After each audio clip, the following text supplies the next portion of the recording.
So some really big fucking news is the fact that Jordan Fish is no longer in Bring Me the Horizon. For anyone that is aware of his inclusion in Bring Me the Horizon or has followed their canon for the greater part of pretty much a decade at this point, you will know how crucial he is to the foundation of modern Bring Me the Horizon, being pretty much the primary reason that they blew up in the way that they did on records like Sempiternal and That's the Spirit. His direction as a songwriter and constructor is something that can't really be tapped into by anyone else in the band, and it was a noticeable change in their direction as a band when he was included in the project. And some of the best Bring Me the Horizon songs in many people's eyes, and the ones that meant the most to so many people and did such amazing numbers, chances are a big reason for that was Jordan Fish, was his inclusion of synths and keyboards and his songwriting. It was a big give and take because a lot of people thought that Jordan Fish actually tanked the band and made them worse over time, thinking that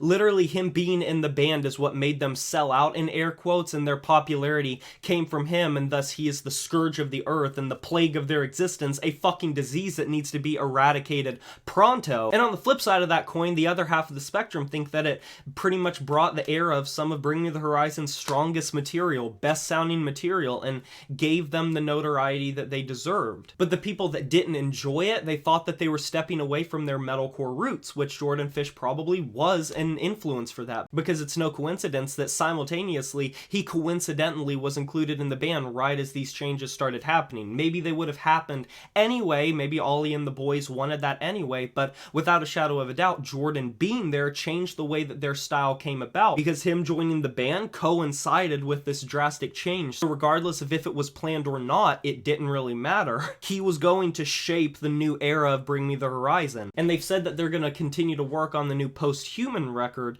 So what is that record going to sound like without Jordan's contributions? The band's keeping this really hush-hush in terms of why they are doing this, what is bringing this about, pretty much trying to keep it pretty vague on the front of like why he left the band or why they parted ways. And I respect their privacy, and I understand why they'd want to keep it private because they're a big fucking band and he's one of the biggest members of the band, so it's going to be interesting. But obviously, without a shadow of a doubt, this is going to shake a lot of the mainstay power of Bring Me the Horizon, and it's going to change the direction they go in. And maybe this is going to be a good thing. Maybe they're going to return to something, or maybe they're going to go in an entirely new direction without Jordan. Something is going to have to change unless they get a new member that fills the void that Jordan Fish filled, or if they just go forward as a foursome. I think it's going to be really interesting to see where they go from here. What are your guys' opinions of Jordan Fish not being in Bring Me the Horizon anymore? Be sure to let me know down in the comment section below. I can't wait to hear it. Be sure to like this video if you enjoyed it, subscribe to join the review family today, and smash that notification bell to be notified of my future uploads. You know who it is. My name is Jay Morris, and I'm signing off saying farewell.